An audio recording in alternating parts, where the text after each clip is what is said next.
When I was very young, and the urge to be someplace else was on me, I was assured by mature people that maturity would cure this itch.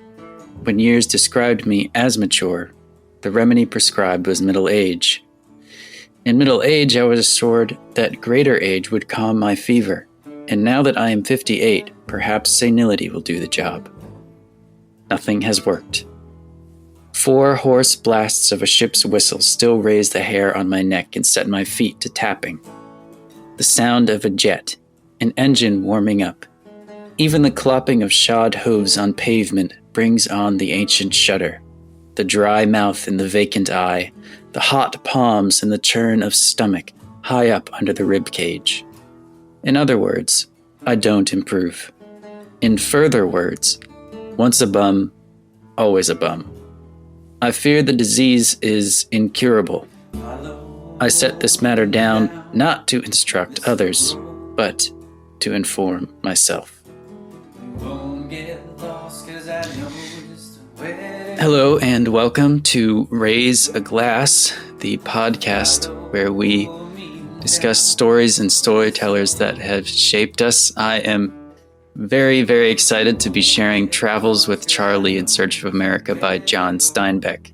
That was the first paragraph in which he introduces how he is a perennial bum and how this book came about. That's a word we don't use anymore. Yeah, true. We're going to bring it back.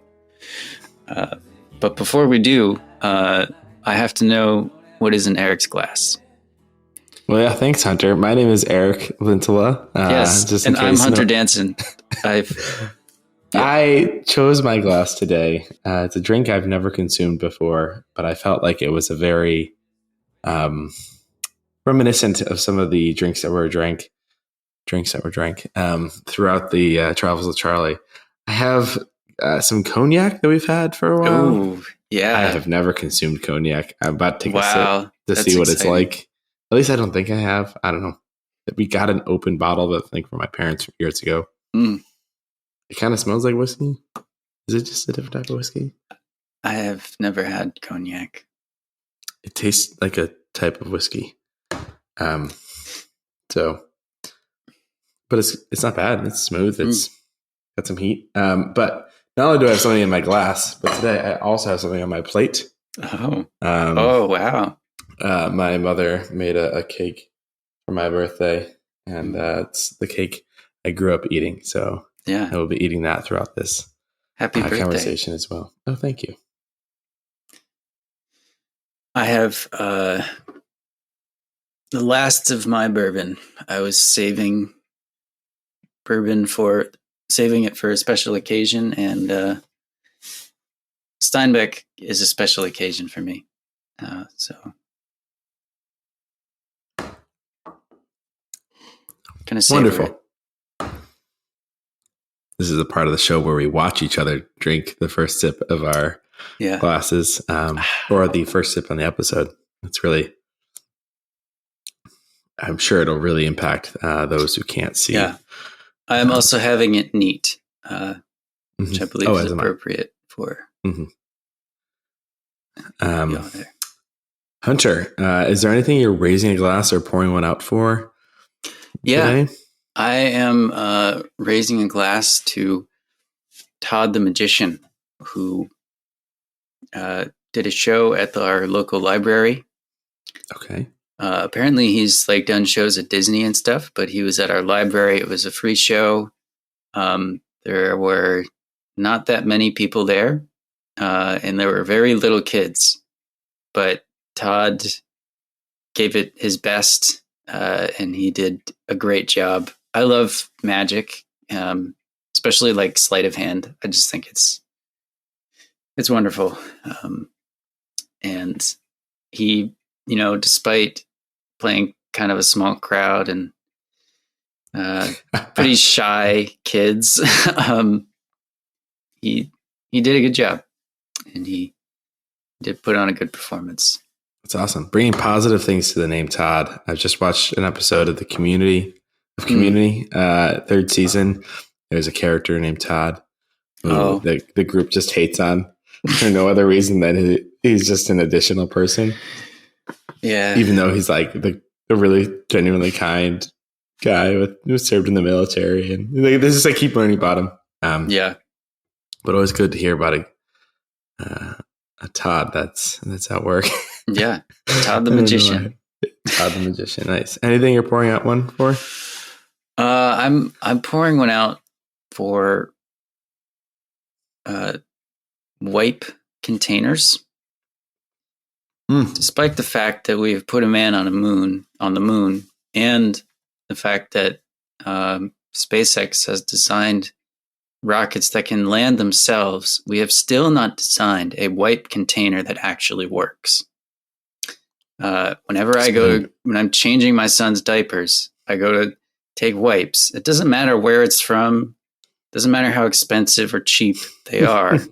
I always get like 2 at a time, or you can't get it out, and you have to you have to shake it because you only have one hand, and you're changing poop, and they just don't work. None of them work. It's.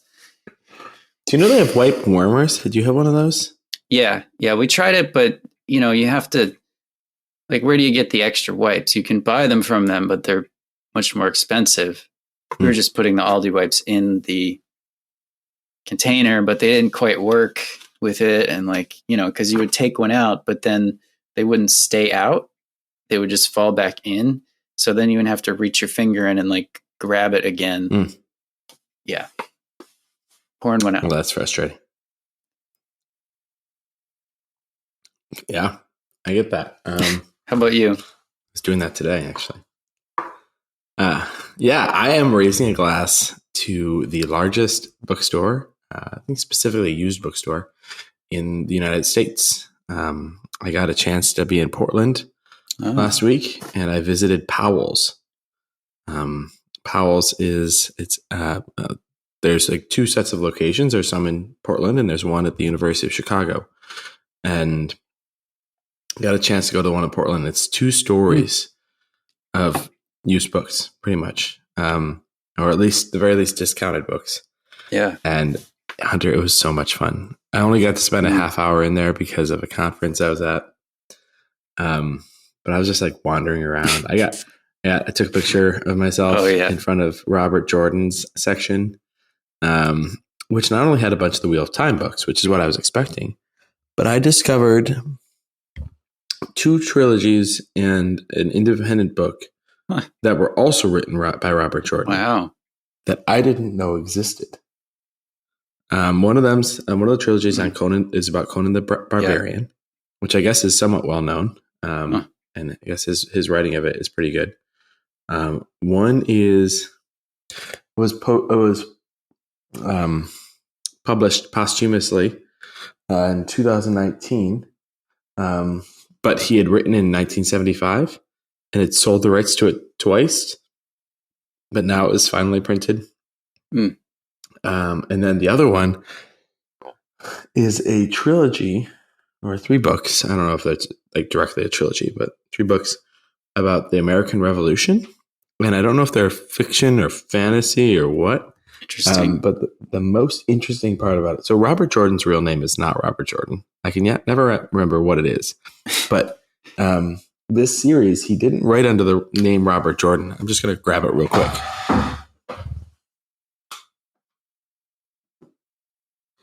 It says Robert Jordan writing as Reagan O'Neill.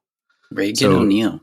Yeah. So this is a book that is ghost authored by a ghost. There's a pen name for a pen name.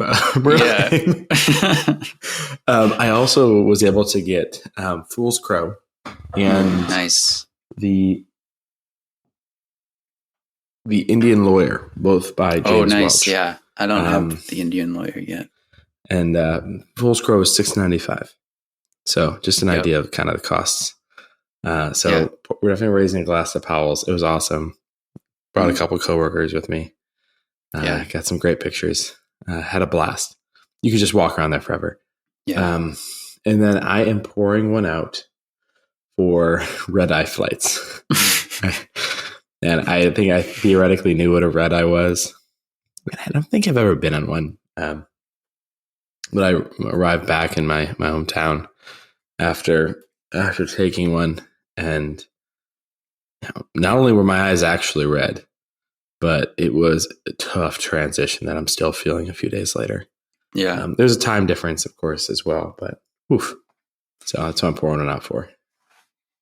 Yeah. Are you jet lagged right now? I have no idea. I'm just tired. I really, at this point, I don't know. Maybe. Well, before we jump into Travels with Charley, I wanted to make a correction. The Poe taster comes on Poe's birthday, not the anniversary of his death every year. Raises a glass of cognac on Poe's birthday. So, do you want to give us a introduction? Yeah, I actually wanted to add something as well. Okay. A couple of weeks ago, we were talking about James Welch, and I was just reminded this past week at a conference about the importance of kind of sharing the whose land you're on. That we are still newcomers to this land. Even if our families have been here for hundreds of years, because before that, there were people that were here for thousands upon thousands upon thousands of years. And I know it's kind of weird to do this a few weeks afterwards, but I just wanted to make a statement that I'm currently on the Onondaga land, the people of the Great Hill. So, of which that's made up of the Seneca, Cayuga, Onondaga, Oneida, Mohawk, Tuscarora people. So I just wanted to make that known. And realizing, especially in the work I do professionally, we talk about newcomers pretty often. And to realize that we are also newcomers to this land and the importance of that. And I'm thinking in future episodes, we might talk more about a little bit of that. Even though, like, to the degree that to which I feel like we can, I know that even based off who we are and our background and our stories and our fields of expertise, maybe we shouldn't dive too deeply into some of these issues because we might very quickly get past our, past what we can speak about, well, or even okay. And I don't want to, but I just wanted to make that known. So, yeah, I am on the land inhabited by the Mohegan people. They're an Algonquin Native American tribe. I didn't do too much beyond that, but yeah. And that's something we can always learn about as we're learning more about our history. And we even talked about that in that episode on Fool's Crow. If you haven't listened to it, I think that's actually probably one of our better episodes. As far as, talking about the material and the material itself. And so thank you for letting, I really we just wanted to make sure we shared that. And again, there's probably much more that we can and should share, but hopefully that's a step. Yeah. Well, Travels with Charley in Search of America is connected because it is a book about America, in which Steinbeck goes to rediscover the America that he... Who is the America? What is the heart of America? Yeah. Do you want to... Yeah, let me share a little bit about it. There are so many like side plots within the story because that's what it's made of. It's a travelogue. So he's meeting people. And so every kind of interaction in one essence is a side plot. But Travels with Charley in Search of America is an actual travelogue of John Steinbeck in 1960. I'm pretty sure that's the exact year, where him and his dog Charley, who is a French poodle, and it matters that the Poodle is French. John Steinbeck buys a truck, has it outfitted with a camper at that very early time in that kind of development. I mean, 60 years ago, and we're still using those types of things today. And this is very late in his career, so people know him. But him and his dog Charley go on a 3 or 6 month trip across America, starting in Long Island, up to Maine, out west, like through Pennsylvania, to the Dakotas and Wisconsin, all the way to He gets to California. They go south to Texas. He heads to the deep south, and then he heads back up to the north and back home. And in this story, he is in search for who America is. It's been, as an American author, he shared that it had been 25 years since he'd felt the heartbeat of America. And so, and I'm sure we'll talk about this more, in Quixotean fashion, he mounts Rosinante, which he names is the name of his truck. And goes out of his way to have conversations with people throughout the country in the midst of a very intense political time period and a very telling social time period in America. Yeah. You said you'd read this before. When was your first encounter with the stately French poodle, Charley? Yeah, so Hunter, my answer to that is directly based off you, because you recommended it to me. Okay. And I actually was just looking at the exact date that I'd finished it the first time. March 8th, 2021. All right. So a year and a half ago was the first time I read this. Why don't you tell me how you got introduced to this, and then I'll share with you my introduction to Steinbeck. Because we're coming at different spaces here. So I read this shortly after coming back across America, actually, when we were coming back from Idaho. And my first introduction was the audiobook, narrated by Gary Sinise. He does actually an excellent job. He works quite well as a Steinbeck narrator. Definitely. And I just loved it. I knew Steinbeck from Grapes of Wrath and Of Mice and Men, which are both kind of the heavy Steinbeck books. I did not know Steinbeck was so sarcastic and so hilarious. I was laughing the whole way through. And I think it also helped that I, in some very strange coincidence, my journey kind of had some similarities to his. Our road trip, we went to similar places. I had just been to a lot of the places he was talking about. I had kind of a interaction with the customs. Oh my goodness! Canadian and American customs. Mm-hmm. And I had very similar feelings that he had in reaction to that. So it was just like, I felt like this book was written for me. And it's always amazing. It's always great when you find one of those books. Thanks for sharing that.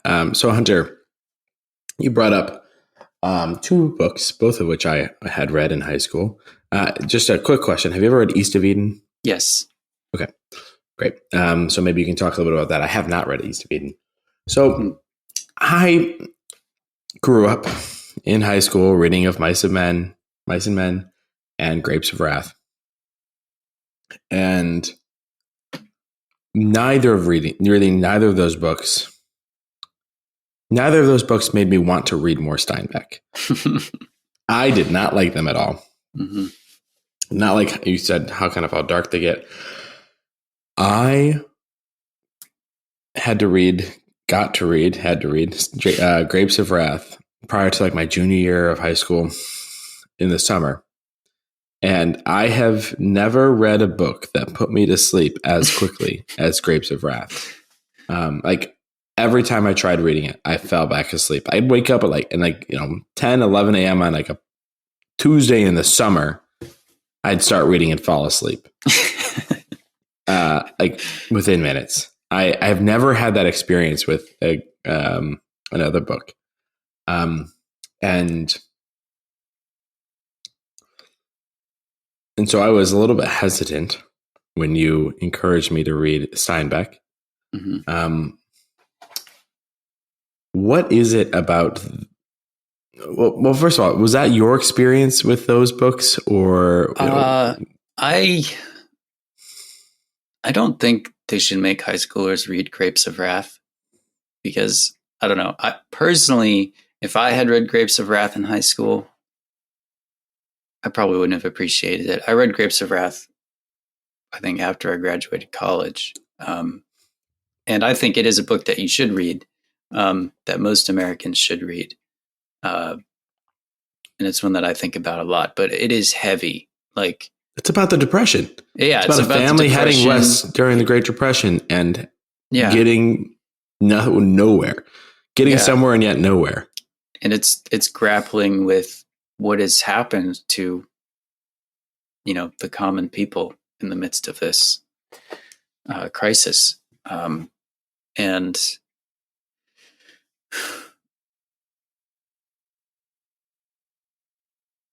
I have found with Steinbeck that he either wants to punch you in the gut or he wants you to have a really, really good time. And he does both of those in this book. Yeah, he does. And usually, he wants to punch you in the gut for a good reason. Usually, like, you read it and you're like, ow. And then you think about it later and think, okay, yeah. But I loved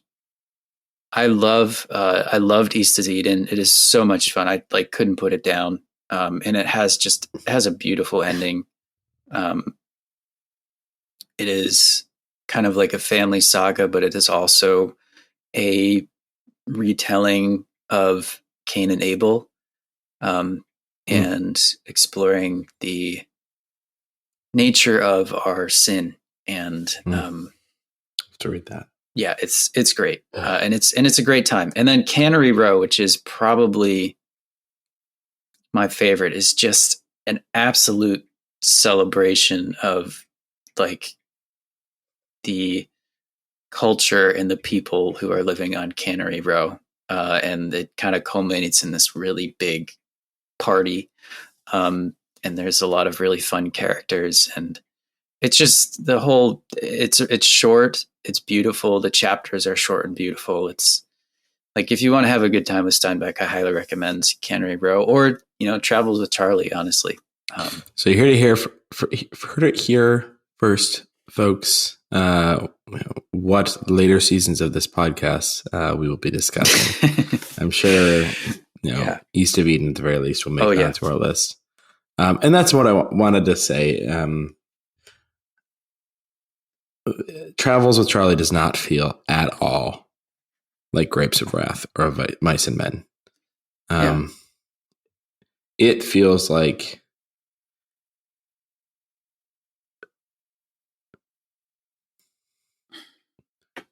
a person asking hard questions and thinking through things kind of deeply after having real life conversations with people from across our country at a very specific time. And at no point does he say this is what all Americans think, or this is so even if you're not about John Steinbeck, this is a very different type of feel, and a lot of it holds. It's not the type of, to me, even reading it a second time, it's not the type of travelogue that I listened to and I was like, ooh, you can't say that anymore, or at least not regularly. I said that maybe a couple times, but that was also in relation to what was happening in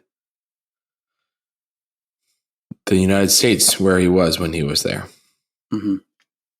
So that's probably way too long of a preamble.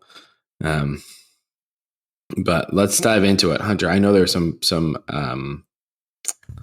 quotes and moments that really kind of stuck out to you. I'd love for you to share, maybe share one of them, and we can kind of talk about them as we go through. Yeah. So I'd read this book twice already, and this week I sat down and I wrote down a few quotes that I remembered, and I was like, okay, I'm going to look these up. And then I just ended up reading the whole book again. Cause it just keeps going. Steinbeck is he's really good at pacing, and once you start a paragraph, you got to finish that paragraph and you want to read the next one. That's true. I love his prose. But anyway, I think the one that I probably quote the most has to do with writing. No surprise. What? But it's about English, and he is traveling. At this point, I think he finally gets on the thruway. He tries to avoid it for a while, and take the back roads and stuff, because he wants to see the country. He doesn't want to see just a road. And he is stopping at all these diners, and they have powdered eggs and coffee and stuff. And he talks about how the vernacular is disappearing in America because of radio and television. The kind of local vernacular that people use, accents, are kind of going away. And I'll just read the paragraph. One of my purposes was to listen, to hear speech, accent, speech rhythms, overtones, and emphasis. For speech is so much more than words and sentences. I did listen everywhere. It seems to me that regional speech is in the process of disappearing, not gone, but going. 40 years of radio and 20 years of television must have this impact. Communications must destroy localness by a slow, inevitable process. I can remember a time when I could almost pinpoint a man's place of origin by his speech. That is growing difficult now, and that is growing more difficult now, and will in some foreseeable future become impossible. It is a rare house or building that is not rigged with spiky combers of the air. Radio and television speech becomes standardized, perhaps better English than we have ever used, just as our bread, mixed and baked, packaged and sold without benefit of accident or human frailty, is uniformly good and uniformly tasteless, so will our speech become one speech.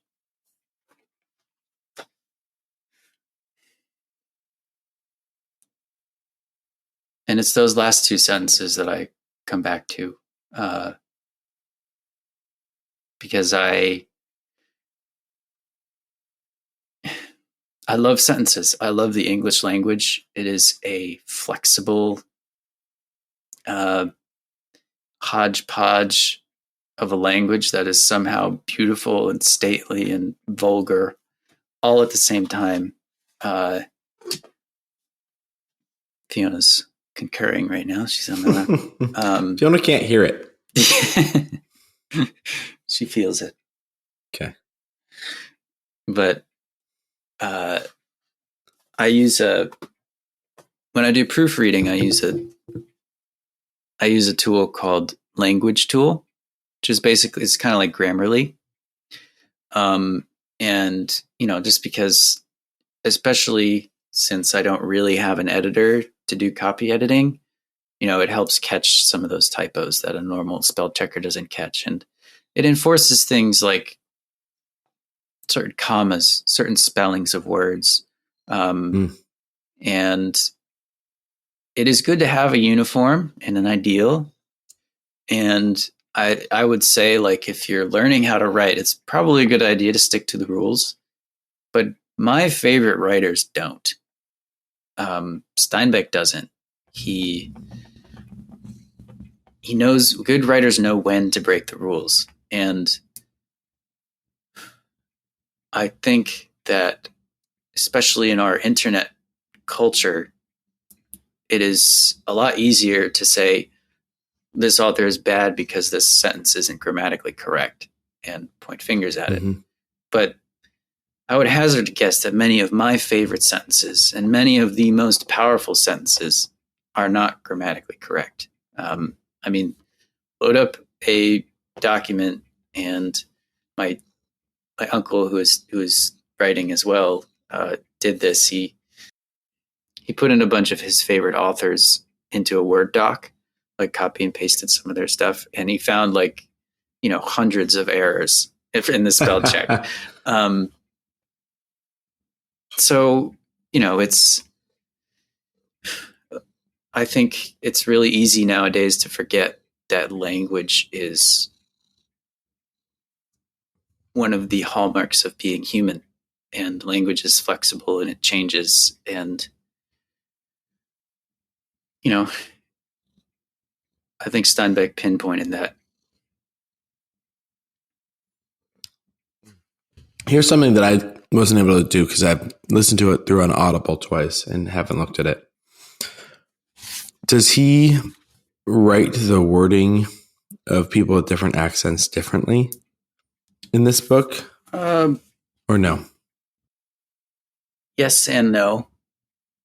Mostly he doesn't. Okay. He doesn't really do, like, what Mark Twain does, I think. Yeah. And tries to do it as it sounds. Yeah.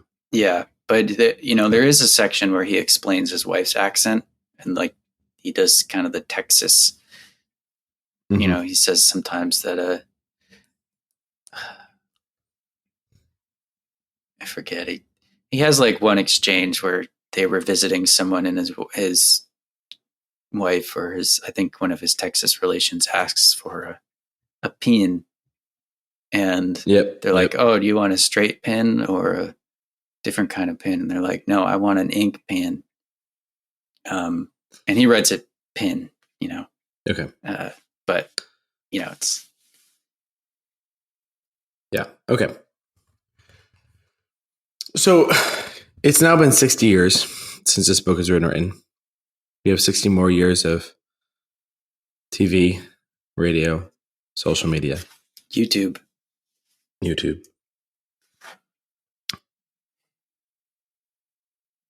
What do you think? Are there less accents now? You can probably hear my accent as I say that word. Doesn't come out too often, but I think they're much more subtle. I mean, I am not a linguist by any means, so I can't speak with any kind of scientific authority. But when I think about how English has become kind of the international language, there is definitely kind of a standard English, and it's, maybe I'm kind of biased, but I'm pretty sure it's American. Like, sorry, what was that word you just said? Maybe you're kind of biased. What was that? Biased. Biased. But see, that's not an accent thing. That's just a mispronunciation. Sure. I mean, I was feeling that when I was reading Poe last week. I was like, is it Nepenthe or Nepenthe? I have no idea. Yeah. So, I'm sorry. I would, my educated shot in the dark is that there's a lot less variety. The differences are a lot more subtle. Yeah, I would probably lean the same way. I think one of the, maybe a bigger question that was guiding my asking that is that we get the chance when we're reading this and other books to ask the questions, are these theories and theses accurate? Right. We're reading this book 60 years 62 years after the event and it happened. And I found myself at multiple times asking questions of, okay, like I found myself relating to it because I was like, yeah, that's like speaking into our moment. I like that was a time of a major political campaign. And one of the things he was noticing was that people weren't talking about it publicly. Yeah. But that everybody was highly opinionated and must be having those conversations privately. Yeah. And it's kind of asking questions about that to different people and in the conversations. And I was thinking about how at this particular moment, there are many people in their workspace and in day-to-day life that actively choose not to share their political points, but are like vehemently for or against things. But there's also much more public outcry. So like I felt like part of what he was saying was like true to the moment and also like not true. He has a whole piece where he talks about going to have conversations with his sisters. Yeah. In Texas, and his political viewpoints have changed. And he wasn't arguing to change other people's viewpoints. California. California. Yeah. And they're both Republicans, and he's a Democrat at this point. And he said it was pretty much saying like they couldn't have a conversation without it becoming political and them fighting. And I think there's a lot of, I think that's still true in many families. And I know at times that's true in my family. Yeah. There are certain subjects that I think a lot of us try to avoid. No, I do. And like, we like to think that these are new things, right? But they're not. They're not. Like, we're not new to these things. And he actually talks about that again. So here's the thing. I'm thinking about this book. I was really frustrated because I was trying to get the physical copy of it to have it in front of me, and I didn't. I want to bring up, and I'm sure you'll find the quote of it. You might already have it highlighted or whatever. There is a point somewhat early on in the book where he talks about the rapid change of the world now. How in the first, it took, some absurd amount of time. I have no idea how many zeros to add for, lightning to turn into fire that people could carry around with them. Mm-hmm. And then how long between that fire to the Industrial Revolution, and then from the Industrial Revolution to now, and how things are happening and we're progressing forward so much faster than we have time to think. And he talks about the importance. He's like, maybe that it's important that we have time to slow down and think about a thing. Yeah. But I think that's so, I heard that, and I've been separately thinking that pretty recently. Like things move so quickly, and yet when we don't take time to, we've lost the ability in many ways to slow down and breathe and to kind of reset ourselves, and how that's part of growth. I wouldn't say we've lost the ability. I'd say we've lost the discipline, maybe. Opportunity. Yeah. I mean, cause you can make the opportunity if you really try, but we're not encouraged to. Our attention is a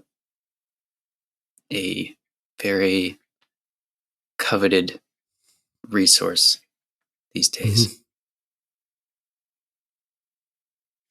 I'm just thinking about the time when and maybe it's still happening in parts of our country where people sit on their front porch drinking coffee or whatever at the end of a day.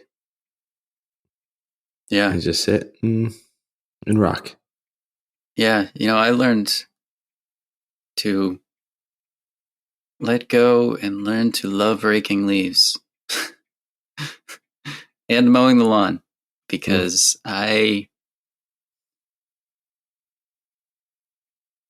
get annoyed about mowing the lawn, because I think about the philosophy of mowing the lawn and how futile it is. And just the ridiculousness of getting on this huge gasoline powered machine just to cut grass. Like, maybe the only practical reason is like, maybe I want to have a game of catch in my yard. Maintain appearances. That seems to be the biggest reason. I heard this, I don't remember where I heard this. Maybe I should fact check myself, but it is one of my favorite, possibly true facts, which is that the practice of mowing lawns was inherited from French aristocracies, in which they would, mow the lawns at their estates, and that would be a sign of grooming and wealth. And I just think about how we mow our lawns, and it's a waste. It's a waste of time. But at the same point, it's a time when I just slow down, just think, and listen to something. Just like I don't have a choice. I have to sit there. But here's the next challenge: is can you do it without listening to something? Because I find that challenge, like to do it with just your own thoughts. Yeah, that's tough. I could rake leaves with just my own thoughts, but yeah, mowing the lawn is harder. I think this is one of the reasons, and John Steinbeck talks about this a little bit in the beginning, like probably the primary reason that he brought Charley with him is to have somebody to talk to. And for me, Charley is one of the most interesting characters in this whole story. He's one of the few characters that throughout it, but he is solely unique as a dog. He's huge. He has a blue-gray face and is a poodle. And especially in the Deep South, very interesting things happen. Yes. Interesting. I thought you had word. Something in there. And throughout this narrative, Charley talks with John. That's with Mr. Steinbeck. I don't know. By making a sound that few other, if any, dogs can make. He goes, yeah. And Steinbeck says, he's the only dog I've ever met who could make the sound, the F sound. It's because he's got crooked teeth that push into his bottom lip. Mm-hmm. And he uses Charley as a way to build relationships. Yeah. He purposely let Charley go to the close by people and then follow him up 15 to 30 minutes later to quote unquote retrieve his dog, who is a big barker, but really, unless there's a bear around, isn't going to do anything else. And Hunter, I heard a story about Charley from Tom Steinbeck. Oh, okay. John Steinbeck's dad, son. You ready for this? Okay. So we learned in this story that Charley really doesn't like the sounds of guns at all. He's a big scaredy dog. And so Tom Steinbeck, after his father's death, was sharing that his dad loved gardening, and he was a terrible gardener. But he also, he was like, we're feeding all the animals and miles around. They just come because we had a vegetable garden that my dad was trying to do, and he was just giving them free vegetables, all the rabbits and squirrels and whatever. And so it comes to this point where there were, and he said, 65 bunnies in their backyard on Long Island. And John Steinbeck, who does not like guns and makes his views of violence and war pretty clear throughout this book, and talks a little bit about his experience fighting in World War II. Not a lot, but he touches on it. Tom was saying that his dad said, we are going to do what needs to be done and remove these bunnies. And so they all had guns. And so they had what was called the Battle of the Bluff. And pretty much massacred a bunch of bunnies. And afterwards, they couldn't find Charley. Oh. And he said it was pretty regular for Charley to disappear for maybe a day, go for a walk with another dog, whatever. But it was starting to get 2 days and then 3 days. Looking around, they couldn't find Charley. So on the fourth day, Tom, this is John Steinbeck's son, was walking down to the water. And he just happened to glance in the small clearing and he sees Charley. And he starts walking towards Charley. And he said for the very first time in his life, Charley growled and snarled at him. Like, if you get any closer, I'm going to bite you. Tom brought some food, eventually was able to kind of rebuild the relationship. And then John Steinbeck talks about this at one point in Travels with Charley, of having to rebuild his relationship with Charley after bringing Charley to be groomed while he was in Chicago. Yeah.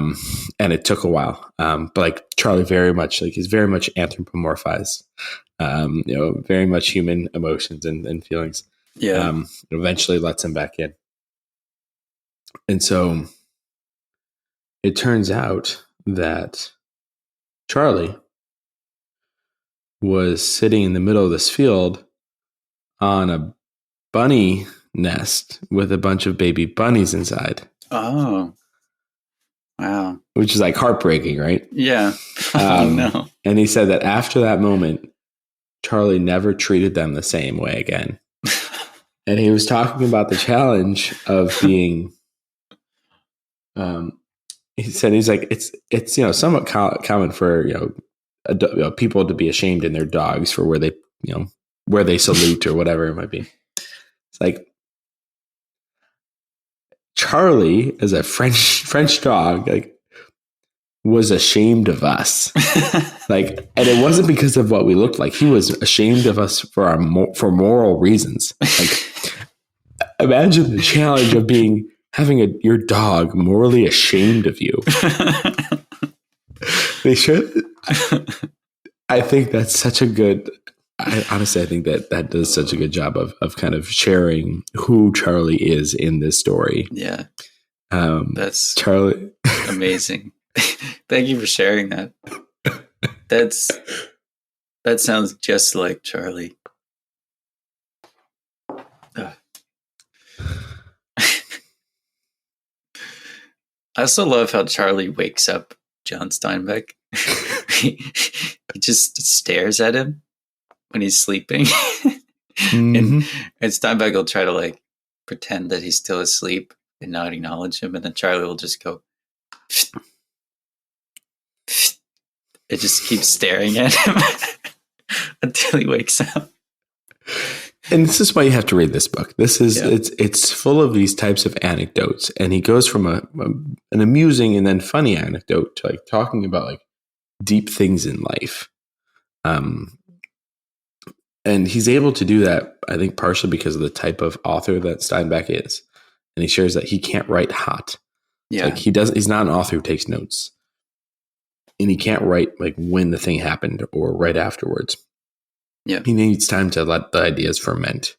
He's like a pickle, or a good set of kimchi.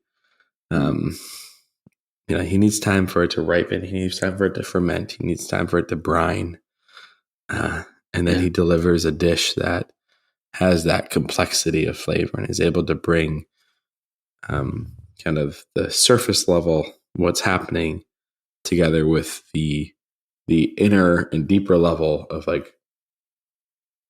where what questions are being asked that are causing these actions, which I think is a certain degree to what our goal is in this podcast. And sometimes we succeed, sometimes we don't.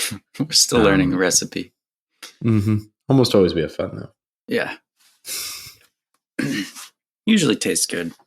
Mm-hmm. Yeah. Hunter, talk to me about Rosinante. Rocinante. Rocinante is this truck that Steinbeck kind of like sends away to a company for. They give him his specifications and send him this truck built with kind of like a camper on the back. It's kind of like a pop-up camper, I guess. It's the way I envision it. It has a cab in the back and then the driving cab in the front. And it's a really trusty vehicle. Unlike the Rocinante and Don Quixote, it is a very sturdy steed. And it doesn't really fail him, except for one. There's this one section where, and this is what I'm talking about when I say it. I had a very like uncannily similar experiences to Steinbeck. Is he's driving in Oregon on this kind of dirt road, and it's kind of muddy and raining, and he gets a flat because he forgot to put heavy duty tires on the truck because he's carrying so much weight, and it wasn't really designed. The tires weren't designed to carry that kind of weight, and one of them blows out, and he sees a bubble, where it's blown out, and then there's a bubble in one of his front tires too. So he has to change this flat in the mud. And my wife and I were visiting Coeur d'Alene, Idaho. We were camping, and we decided to go for a drive to the other side of the lake. And we went through the national forest roads, and no service or anything. And I mean, this is not like coming back on our trip or anything, but we were camping, and we got a flat on these dirt roads, and it started raining. So I had to go out and change the flat in the mud, and we had just had our tires rotated, and I'm pretty sure they used a electric drill to put the bolts on, so it was incredibly tight. But we survived. I'm still here, so we didn't starve in the forests of Coeur d'Alene. But it's really great when you have a moment like that with the book. But Rocinante, he changed the flat, and he says he compares Rocinante to like a faithful wife, or like a I forget what the other, like a good employee or something. People who do a really good job, and because they do a really good job and they're so loyal and so trustworthy, no one recognizes them, and no one gives them any praise. And that's his relationship with Rocinante, because Rocinante just does a really, really good job, except for this one moment, which isn't really Rocinante's fault. And so eventually he gets to this old one-eyed guy who turns out to be like a saint, even though he looks like a demon. The guy, whole story, it's just like, that is one of those interactions that kind of defines the book. Yeah. It's just a small, out of the way interaction, and he's able to lift up and speak to the depth of a character. Yeah. I love it. There is a quote, Hunter, in this book that I am sure is on your list. Okay. It's he says at some point, he's in talking with people throughout America, he's realized there's this longing that people have to go with him. From the very beginning, this boy that wants to go with him that can't, to everywhere he goes, he meets people who want to be anywhere but every here. He says that wasn't the specific language. I don't know if you can find the quote. But that's like a guiding theme at that point. And it's a theme that I think became really clear during COVID. When people were going out buying trailers and campers and RVs to go on the trips that they never got to. He talks about this longing that people keep having. People want to stop and look at, walk through Rocinante, and they're just like, oh man. And he like asked him, he's like, oh, like, where do you want to go? And he's like, oh, anywhere. Like, oh, do you not like life here? Like, no, I like life. It's fine. He only meets, I think, one person on the way, um, who was the dairyman, who he said must have had a doctorate in mathematics and a master's in philosophy, and yet was the only person who really seemed to love where they were, which Yeah. I just love that that little pausing moment. Yeah. Does something stick out to you from that, or is anything you want to add to that? Yeah. I mean, he zeroes in on the American identity, and I think he would hate that phrase that I just used, zeroes in, because he takes great care to explain that this is what he saw, and he says if other Americans reading this account should feel it true, that agreement would only mean that we are alike in our Americanness. And if there is anything I think that is American, it is that desire to move and to be somewhere else. And I think that is true. I guess as a nation, the people that came to found a nation here and be part of the nation and live here were the people who were not satisfied with where they were, or could not live where they were for many different reasons. And there's one other thing I wanted to mention in what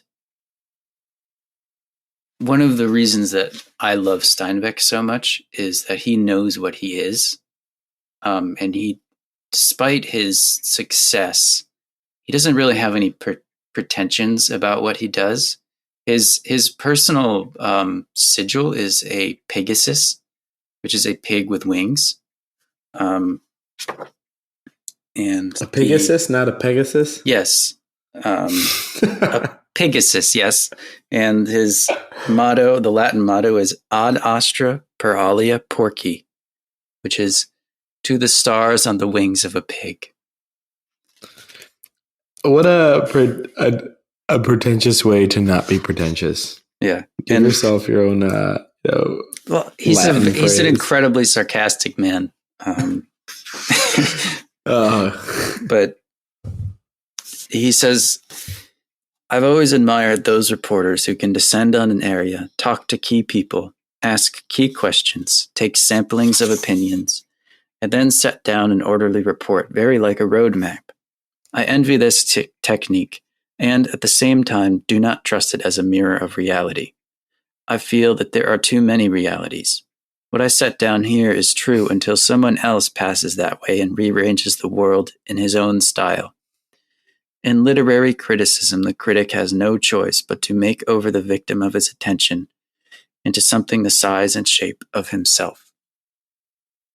Sounds like the quest for the historical Jesus, that last bit there. Yeah. Got a lot of thoughts on that. But yeah. I was also thinking about your article that you wrote on your hometown and versus those that were written. Yeah, if you can't tell, Steinbeck is a big inspiration to me. I mean, there are things he says, I think, particularly his treatment of Native Americans, that I definitely disagree with and wish that he thought about more. But, I never knew him. I know him by his words.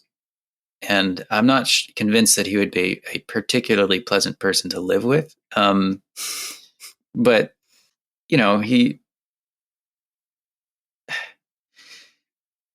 he doesn't pretend to know the truth or have high-minded ideals about, he has ideals. He tries to find the truth, but he doesn't have any illusions about what fiction is and what the kind of writing that he does is.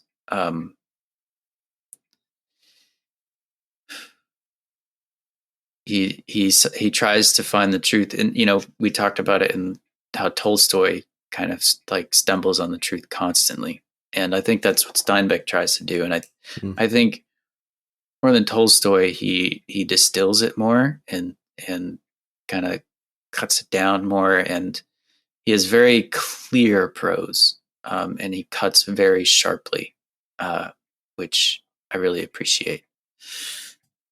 Yeah, just thinking to what you were saying, he defines himself earlier on in the book, and if you want to read this quote, you can. But he says, let me just grab this up separately. I've always lived violently, drunk hugely, eaten too much or not at all, slept around the clock or missed 2 nights of sleeping, worked too hard and too long in glory, or slobbed for a time in utter laziness. I've lifted, pulled, chopped, climbed, made love with joy, and taken my hangovers as a consequence, not as a punishment. And shortly after that, and before that, and around that, he talks about being a man's man, or being a man, and how at different times in life there were men who were really men. And yeah, there are many parts of what he shared that I'm like, I don't think I would have been friends with him. But your statement of him like knowing who he is and speaking from there and not pretending to not like to be someone else, like I gotta believe that after his friends in Texas read this, they weren't his friends anymore. He goes on about them like being overly rich and stuffing themselves in an orgy of food. Yeah. And then he calls himself out. He's like, when they come to us in New York City, they're like, how in the world do you, after a few days, how in the world do you live like this every day? He said, and we answer, we don't. And when you're gone, we won't. Yeah. I love it. He has just one-off lines that I read. This is like the third time I've read this, and I was chuckling throughout it constantly. One of my favorites is when he's describing how he is saving his houseboat that he has on a lake during a storm, and he has to swim out there, and he needs to cut a line, and he says, for the first time in my life, I had a knife in my pocket when I needed it. It's so funny. Here's the quote I was talking about earlier. I figure I should actually read it. I saw in their eyes something I was to see over and over in every part of the nation. A burning desire to go, to move, to get underway, any place, away from any here. They spoke quietly of how they wanted to go someday, to move about, free and unanchored, not towards something, but away from something. I saw this look and heard this yearning everywhere, in every state I visited. Nearly every American hungers to move. Andre, we can't do an appropriate retelling of this book without talking about his experience in the Deep South. Yeah. Is there anything you want to talk about before we get there? Yeah. There's so many quotes. There's one. I have 2 quick things. First one is there's a section where he kind of describes what he looks like and what he wears. And to preface it, he says, I have found many readers more interested in what I wear than in what I think, more avid to know how I do it than in what I do. In regarding my work, some readers profess greater feeling for what it makes than for what it says.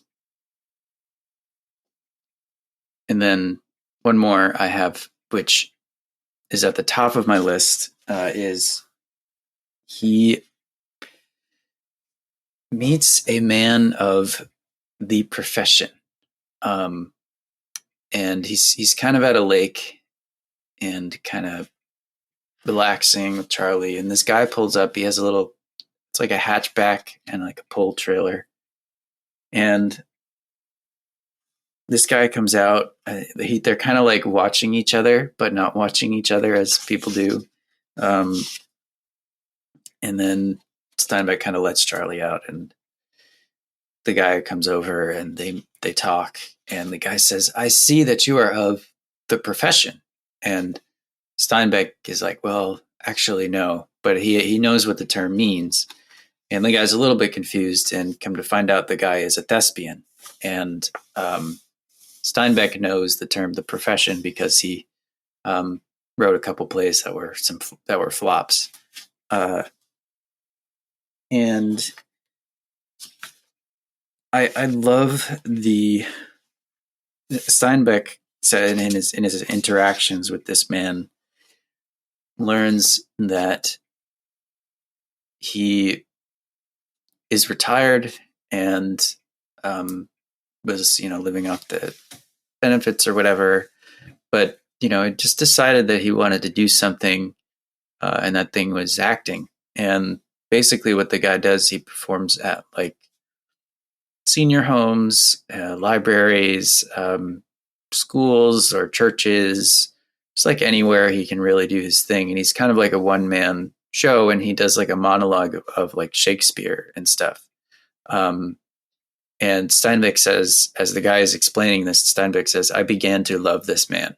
And I began to love that man along with Steinbeck, because it is just, it's like Todd the Magician, just sharing art and the beauty of Shakespeare. And the guy says, some people I kind of put off at first, but then the material just kind of takes over. And at the end of it, he says, "So it went on. A profession older than writing, and one that will probably survive when the written word has disappeared. And all the sterile wonders of movies and television and radio will fail to wipe it out. A living man in communication with a living audience. But how did he live? Who were his companions? What was his hidden life? He was right. His exit whetted the questions." Somebody with even better timing than Steinbeck. Yeah. Interesting.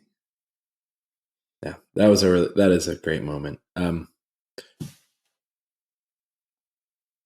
You shared 3 quotes. Can you reread the first one? That's something you had. Yeah.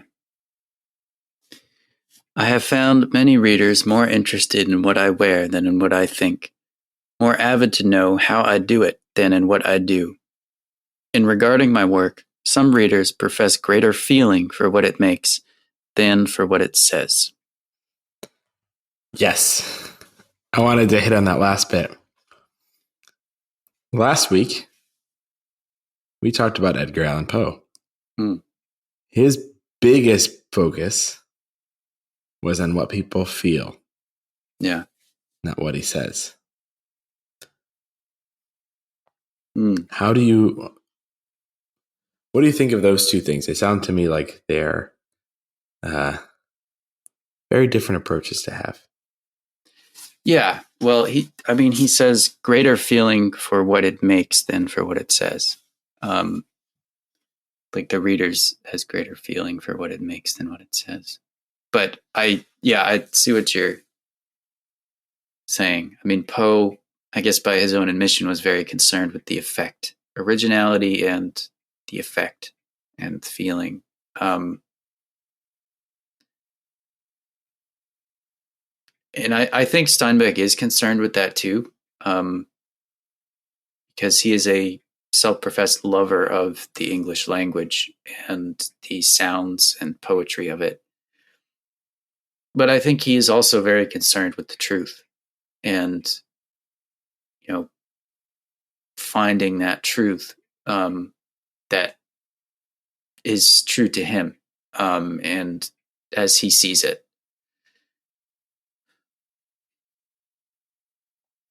And I think mostly he succeeds. He learned how to succeed, I think, throughout his career. And um,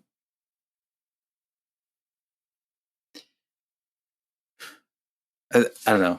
I think about this in writing a lot. And I think maybe it's even more shoved in my face when I'm watching movies and stuff. Is that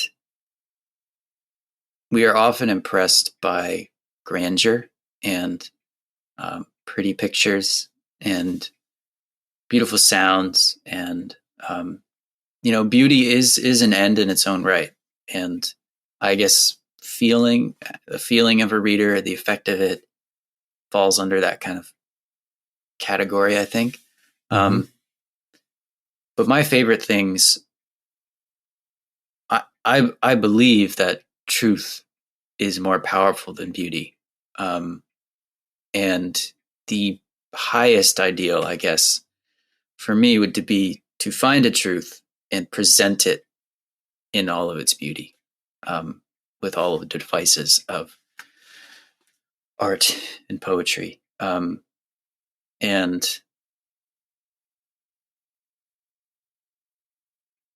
I don't know. I think that is what Steinbeck wanted to do, and I think that is kind of what he was getting at, in that how readers, they want to know what he wears, they want to know, like, what, how he takes his coffee, and like what he does every day, what his routine is, or whatever, and stuff like that. But they're not really concerned with the actual work itself. And this is kind of a long tangent, I guess, but I'm just it happens when I talk about Steinbeck. I'm thinking about how, if we did not know the name of the author, and if we did not know who the director is or how much money the movie was making, if we didn't have context, would we be able to judge a piece of art? To judge whether we really liked it or loved it?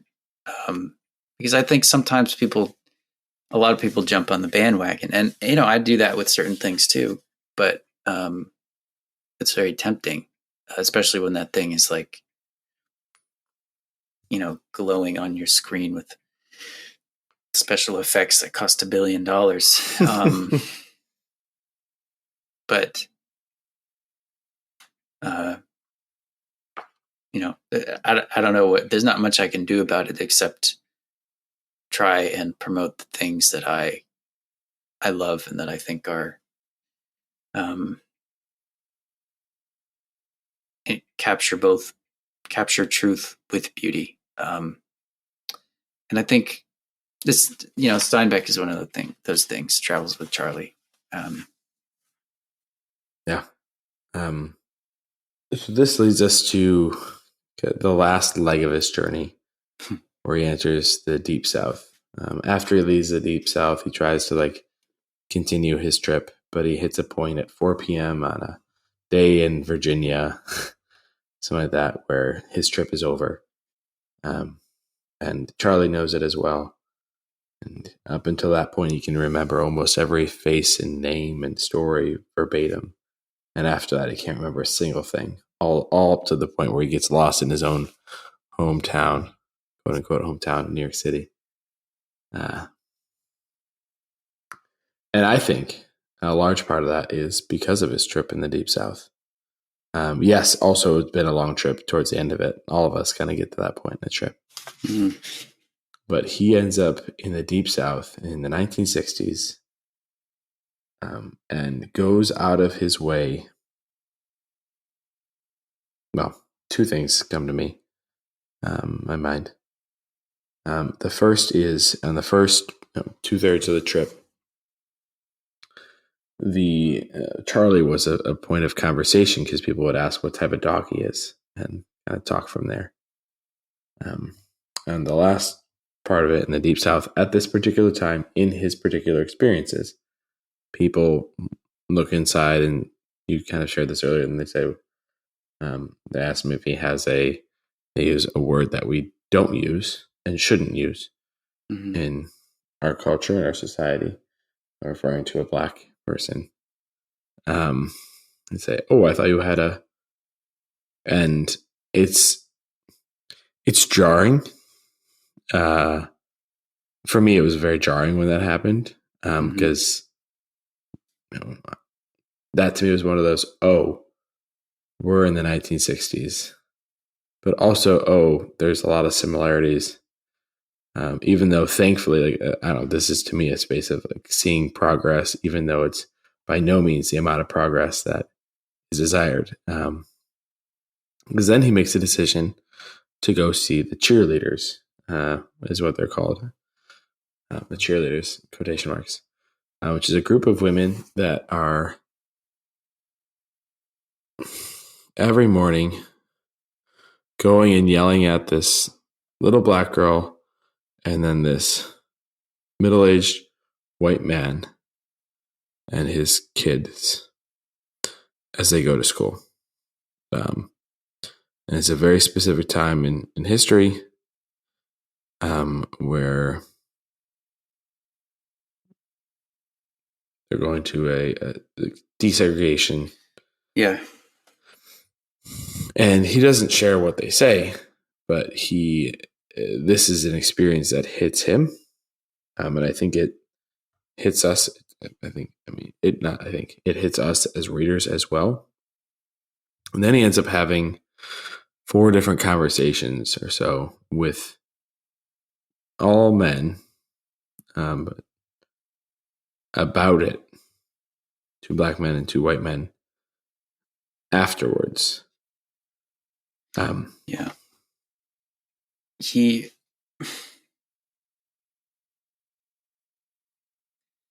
is what he says about the cheerleaders.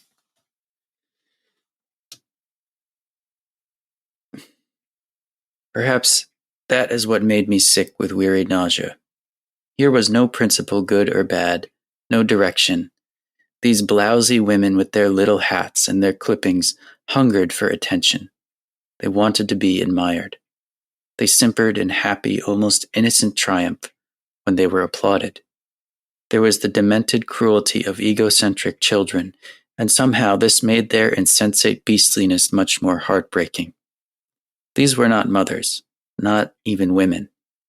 They were crazy actors playing to a crazy audience.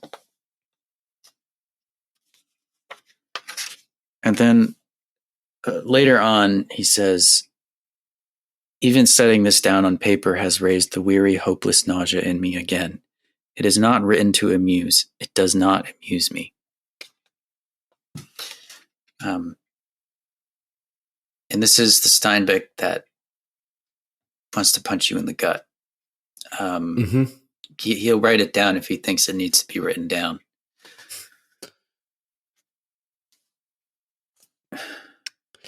He also breaks character. Like, part of his goal in this whole trip is to be objective. Or maybe not to be objective, to be a listening ear more than a talking head.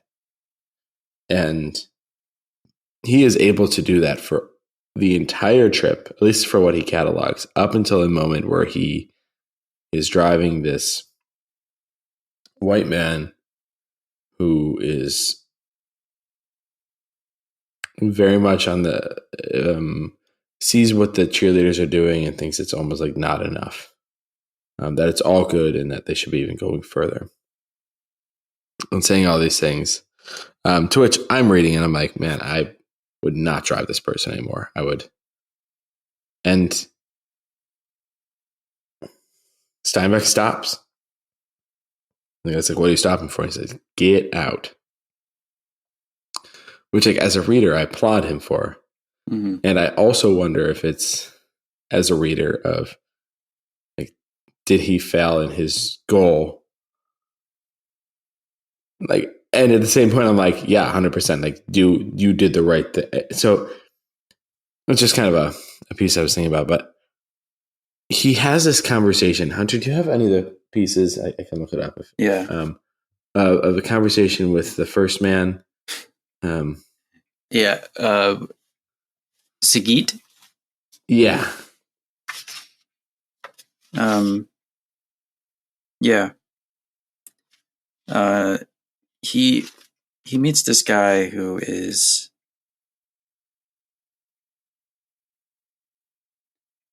I don't know enough about New Orleans to really say what part of the culture he's from, but his family name is Sagit, and he's is saddened by what is happening and going on, and Steinbeck talks with him a lot. In his conversation with Sigit or CG, I think is what mine was saying, they talk about the ends and the means. And they both seemed fully in agreement of where things are going is such that desegregation will be the case. And that things that I think even in our own society that many people are saying like, hey, like we're not there yet, like, but the hope that we will get there. Yeah. Like they're like, will happen, but it's the means by which it happens. Yeah. With all the polls and opinion posts, with the newspapers more opinion than news, so that we no longer know one from the other, I want to be very clear about one thing. I have not intended to present, nor do I think I have presented, any kind of cross-section so that a reader can say, he thinks he has presented a true picture of the South. I don't. I've only told what a few people said to me and what I saw. I don't know whether they were typical or whether any conclusion can be drawn, but I do know it is a troubled place and a people caught in a jam. And I know that the solution, when it arrives, will not be easy or simple. I feel, with Monsieur Seguit, that the end is not in question. It's the means, the dreadful uncertainty of the means.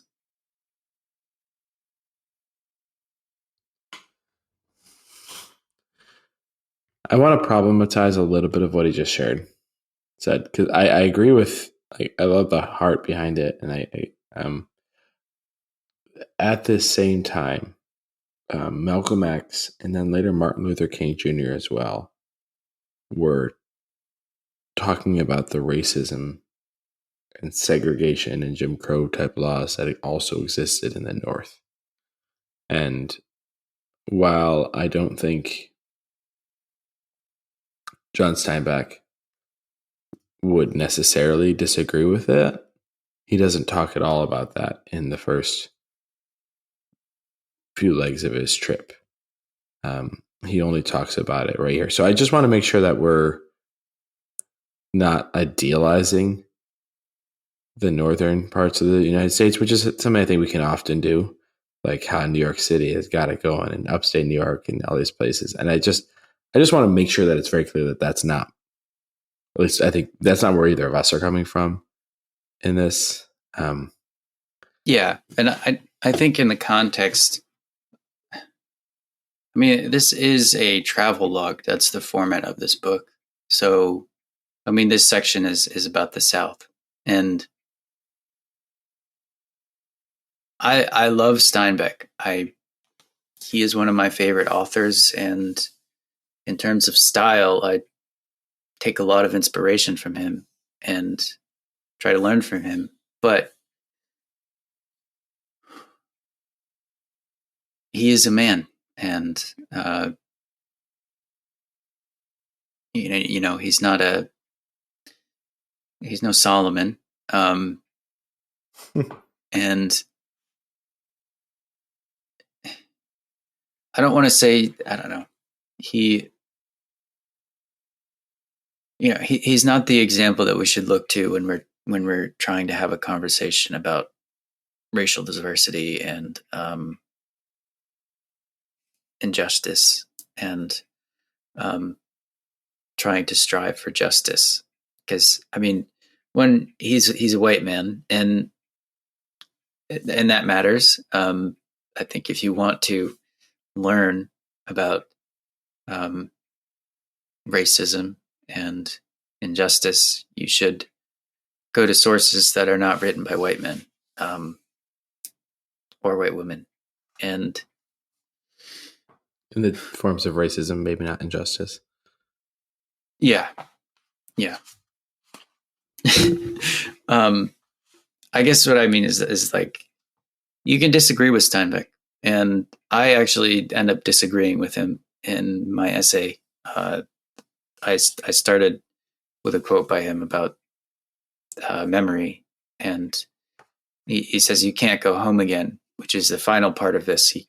Well, maybe not the final part, but when he's in California, he is visiting his home and the people that he once knew. That's a depressing scene. Yeah. And he ends up saying, you can't go home. Thomas Wolfe once said, you can't go home because home has ceased to exist except in the mothballs of memory. And, well, I agree that you can't go home. I think that memory is more than a closet. And, it's, this is just one man's perspective who was there at the time. And, we don't know how embellished the account is. And he says it himself. I do not intend to present, nor do I think I have presented any kind of cross section so the reader can say he thinks he has presented a true picture of the South. And,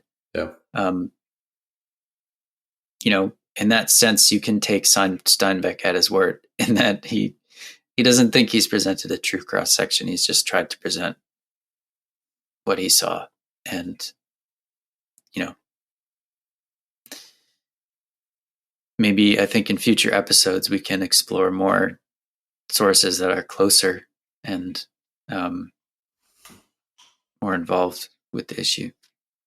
Yeah, that's a good idea. Thank you for sharing that, Hunter. It's the nature of what we've been talking about and the stories and storytellers that shape us is many of them are like near and dear to our heart, and we're close to like idolizing them because of the impact they've had. Mm-hmm. And a couple of things you just shared are, one, none of these people should be idolized because they're still people, flawed people. And two, I also heard you say that it's okay to enjoy and learn from something and to disagree with it. I think it's really important, that point, especially to be brought home to our kids, is we don't live in a world where the world we live in is such that most things aren't yes or no, aren't black or white, aren't this or that. You're somewhere in the middle. You're in that gray area. You're in that maybe. And I think we're still having that conversation of, okay, can we, like, at what level and at what point should we stop listening to a voice because what they've done is so bad or so, and like, it's a hard question to have. And I think we all like to think that we have the answer, even when we are realizing maybe we don't know what the answer is, but it's not a yes or no answer often. Sometimes it is, but most of the time, it's somewhere in the middle. Yeah, I mean, one of my goals for the podcast and what we're trying to do, I think, is present an alternative way of talking about art and storytellers and stories. Because so much of the popular discourse is thing good or thing bad. And that is borrowing, I think Lindsay Ellis put it that way once. But art is made by people, and people are flawed, and complex and a lot of differing emotions and things. And I think especially with movies, like we look at the cinema sins and ding off a bunch of things on a checklist. But that's not the nature of art. And my approach to reading and approaching art and books has changed from trying to evaluate something as a product and trying to rate it, evolved from that into approaching it like I would trying to have a relationship with someone or make a new friend. Or like when I read a book, I subconsciously, feel like I'm kind of getting to know the author, getting to know a person, and just because that's especially the nature of writing. I think more than any other medium, I think writing is a meeting of the minds, as Tolkien once said. And yeah, there's plot is important. It's not like it's not important, but like there's so much more beyond that. And I think Steinbeck was very aware of it, and that's why I like him a lot. And I hope that we can find a way to talk about art and find meaningful things from it beyond memes and dissing on it and funny YouTube videos and honest trailers. I don't know. They don't tell the full story, even when they're fun. Yeah. I hope that we could master the exit as the man of the profession did. And let's talk about the exit to this book, because this book ends abruptly. It begins slowly. Mm-hmm. It begins like a travel will, like any good travel, vacation starts with preparing, which in this case took months. And it ends like maybe many of our vacations do, with getting home, going upstairs and going to sleep. And yet we don't even hear him say, we don't even get to experience seeing home with him. We experience him like shaking, getting lost in New York City like twice. First not being able to go to the right bridge and being told where to go, and then getting lost in his city. In his own town. And I think he says, and that's how it ends. And that's how the traveler came home again. And I would like to posit the theory that his travel isn't over still, because part of the travel story, part of any good vacation, is having conversations about it. And there is, in our very first episode, we talked about Don Quixote, which we've brought up in this episode. And we talked about C.S. Lewis's Out of the Silent Planet, and a little bit about Paralandra. There was a quote I was looking for in it, I think, on that day that I couldn't find. And I just found it. And a couple of random words I read that doesn't matter that you don't understand them when you're listening to it. But there's one paragraph in it in which they talk about the importance of remembering and how that is part of an experience. Here's what they say. A pleasure is full grown only when it is remembered. You are speaking, human, as if the pleasure were one thing and the memory another. It is all one thing. The Sarony could say it better than I say it now, not better than I could say it in a poem. What you call remembering is the last part of the pleasure, as the craw is the last part of a poem. When you and I met, the meeting was overly short. It was nothing.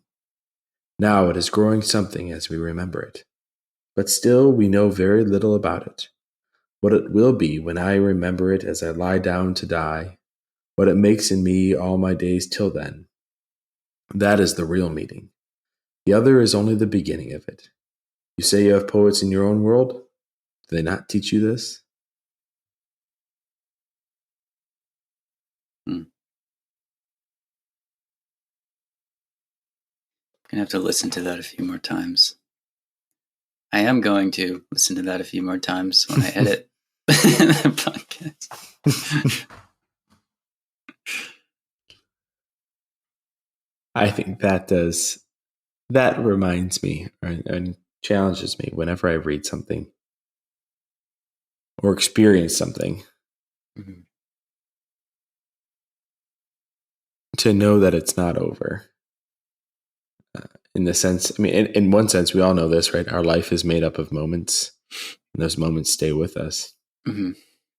But in this Rosa is talking with the primary character, Ransom, and saying, hey, our meeting is still evolving. And what a beautiful thing. Mm. What a beautiful, we don't just talk about a book like Travels with Charley. We interact with it. Yeah. And we're part of its living memory. And suddenly the United States became huge beyond belief and impossible ever to cross. I wondered how in hell I'd got myself mixed up in a project that couldn't be carried out. I read. It was like starting to write a novel. When I faced the desolate impossibility of writing 500 pages, a sick sense of failure falls on me, and I know I can never do it. This happens every time. Then gradually I write one page and then another. One day's work is all I can permit myself to contemplate, and I eliminate the possibility of ever finishing. So it was now, as I looked at the bright colored projection of Monster America. The leaves of the trees about the campground were thick and heavy, no longer growing but hanging limp and waiting for the first frost to whip them with color, and the second to drive them to the earth and terminate their year.